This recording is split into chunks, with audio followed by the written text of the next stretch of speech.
in the Vincetti Brothers, it's about doubling. In the Norwegian, because it's long, it's more than doubling. It's repetition, repetition, repetition of a lot of tropes and ideas and stuff in different ways. And so sex is one of those things that you have to, again, constantly be moving. Parallax. The easiest way to get a full picture of something is to have many eyes upon it, to have many people commenting on it, whether it's characters. If you're in a play, it's called a star entrance.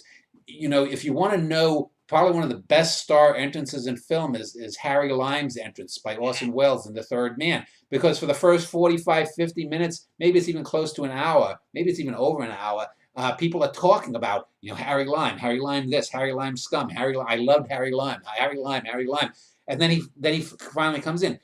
99 times out of 100, the buildup isn't worth it. That's one of the few films where it is worth it. There's a star entrance already that I've gotten to with Big Frank, and since I have read Vincetti Brothers, I am familiar with Big Frank, and he just walks into Little Linguini's, and it's in a way a chilling moment, just because you know exactly his relationship to Polly and what he does. At least at that point, we kind of know.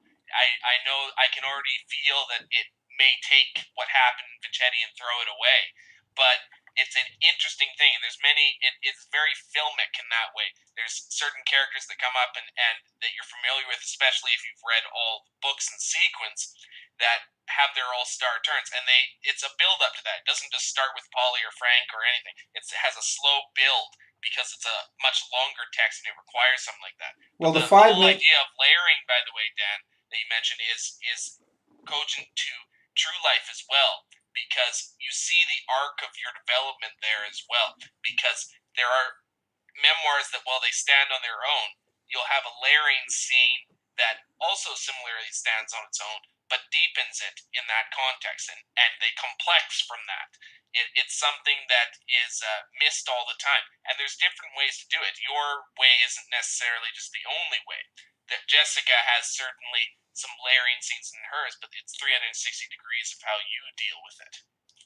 Well, you mean 180 degrees? Well, she takes the 180 degrees and then turns it all the way to 360. Yeah. But well, she generally in her books, Jessica. I guess the difference is Jessica, in a sense, is more like Bergman in that she focuses microscopically, whereas I'm sort of more like Antonioni, and I pull back and give a bigger palette. And in my world, even though my characters, in a sense, are more relatable in some ways, and they talk more like normal people, there's also more of a distance to it. Whereas Jessica, even though in some ways her writing and her narrative approach is more intellectualized, she's more right there scanning people's faces. Whereas I tend to have, well, my books are a lot bigger in size and also in the scope of the people. She's inside out, you're outside in. Yeah.